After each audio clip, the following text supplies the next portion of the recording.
ఎవరైతే అటాక్ చేసి ఎవరైతే నెగిటివ్ స్ప్రెడ్ చేస్తున్నారో they are conveniently criticising. There is a difference between constructive criticism and convenient criticism.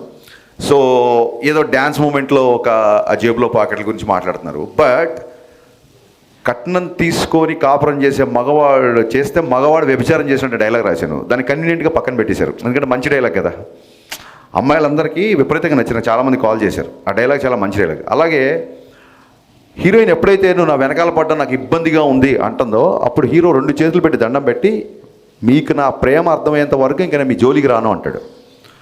అబ్బాయిలందరికీ కూడా ఒక అమ్మాయి ఎప్పుడైతే పింక్ సినిమాలు చెప్పినట్టు ఒక అమ్మాయి ఎప్పుడైతే నో అని చెప్పిందో ఆ నోని రెస్పెక్ట్ చేయాలి మనం. సో ఆ థాట్ నుంచి వచ్చిన డైలాగ్ అది. సో దీని గురించి కూడా ఎవరు మాట్లాడరు, ఎవరైతే నెగిటివ్ స్ప్రెడ్ చేద్దాం అనుకున్నారు. సో ఎన్నో మంచి డైలాగులు, ఎన్నో మంచి విషయాలు సినిమాలో ఉన్నప్పుడు దాన్ని కన్వీనియంట్గా పక్కన పెట్టి, కన్స్ట్రక్టివ్ని పక్కన పెట్టి కన్వీనియంట్ క్రిటిసిజం చేసిన వాళ్ళ గురించి మనం పెద్దగా పట్టించుకోవాల్సిన అవసరం లేదు నా ఫీలింగ్. అంతే.